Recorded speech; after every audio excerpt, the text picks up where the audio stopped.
सोनू जी, आपका mic mute है, इसी के नहीं आ रही शायद।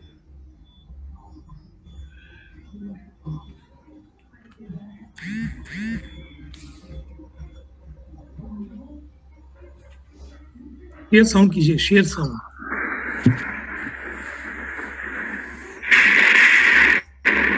अभी क्लियर है sir? Okay, done. Best of luck. जब हम ग्लोबल वार्मिंग या क्लाइमेट चेंज शब्द को सुनते हैं तो हमारे मन में एक डर की भावना पैदा होती है। और हो भी क्यों ना, ग्लोबल वार्मिंग एक ऐसी भयानक स्थिति है जिससे पूरी धरती आज गुजर रही है।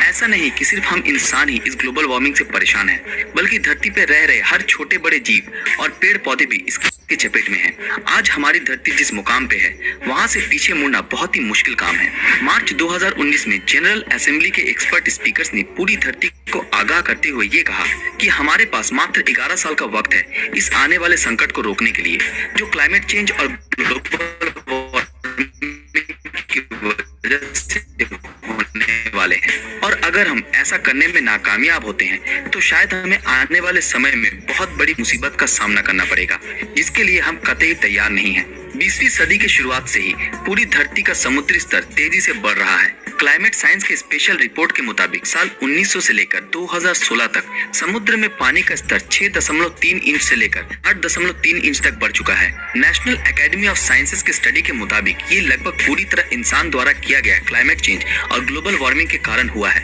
जिसके चलते उत्तरी ध्रुव के कारण हर साल उत्तरी ध्रुव के 17,000 स्क्वायर माइल क्षेत्र का बर्फ पिघलकर वो पानी धरती के समुद्र में मिलकर समुद्री स्तर बढ़ा रहा है। सिर्फ यही नहीं, वेस्ट अंटार्कटिक आइस शीट, जिसे WAIS के नाम से भी जाना जाता है, जिसमें 3 बड़े ग्लेशियर्स मौजूद हैं जो ग्लोबल वार्मिंग के चलते बड़ी तेजी से पिघल रहे हैं। इन तीनों ग्लेशियर से पिघलकर ये पानी हर साल 0.0094 इंचेस पूरी धरती के समुद्र का स्तर बढ़ा रहा है। एक रिसर्च में ये पाया गया है कि ये WAIS में मौजूद ग्लेशियर्स आने वाले 100 सालों में पूरी तरह से पिघलकर गायब हो जाएंगे। लेकिन अगर धरती ऐसी ही गर्म होती रही और ग्लोबल वार्मिंग का रेट अगर ऐसे ही बढ़ता रहा तो इस WAIS को पूरी तरह पिघलने में मात्र 300 सालों का वक्त लगेगा। ग्रीनलैंड के आइस शीट का भी कुछ ऐसा ही भयानक हाल है। जेम्स हैंसन, जो कि अमेरिका के एक सहायक प्रोफेसर और climate science awareness and solution के डायरेक्टर हैं, उनके मुताबिक साल 2100 तक ग्रीनलैंड के आइस शीट पूरी तरह से पिघल जाएंगे और जिस वजह से पूरी धरती के पानी का स्तर लगभग 23 फीट तक बढ़ जाएगा,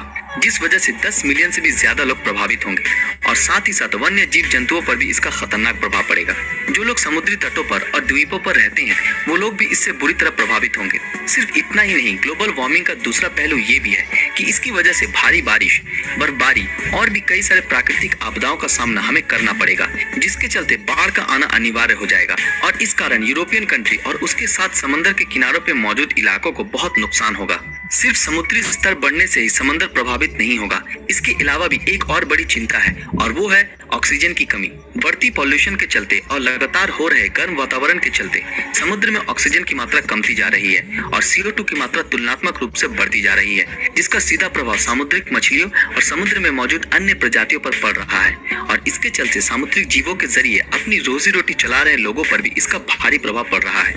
एक रिसेंट रिसर्च से ये पाया गया है कि धरती के समुद्र में ऑक्सीजन की मात्रा पिछले 5 दशकों में 2% कम हो चुकी है।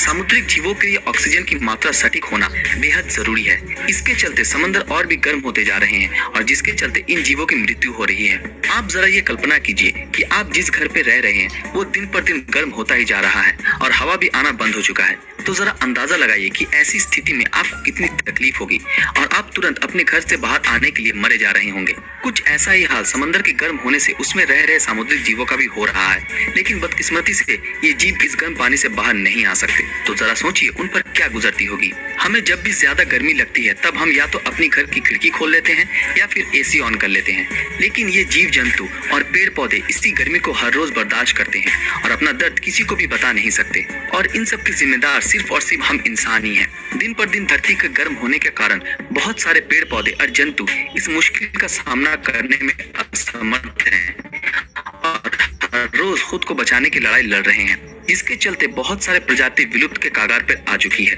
कुछ कुछ प्रजाति के जीव और पेड़ पौधे खुद को इस परिस्थिति में ढालने में कामयाब हुए हैं, वहीं कुछ प्रजाति इस स्थिति से विलुप्त होते चले जा रहे हैं। यूरोप में इसके काफी कड़े नतीजे देखने को मिले हैं, जिसमें से सबसे पहला है हजारों की तादाद में जीव जंतुओं की विलुप्ति, फसलों के उत्पादन में भारी कमी, समुद्री स्तर का बढ़ना और भारी मात्रा में जीव जंतुओं की विलुप्ति। ये तो बस शुरुआत है जिस ओर ये ग्लोबल वार्मिंग हमें ले जा रहा है। पता नहीं आने वाले वक्त में हमें और कितनी तबाही का सामना करना पड़ेगा। कुछ लोगों का ऐसा मानना है कि अभी भी धरती पर बर्फबारी होती है और कई जगहों पे काफी ठंड भी पड़ती है, और ये एक सबूत भी है कि ग्लोबल वार्मिंग अभी भी हमारी धरती को नुकसान नहीं पहुंचा रहा।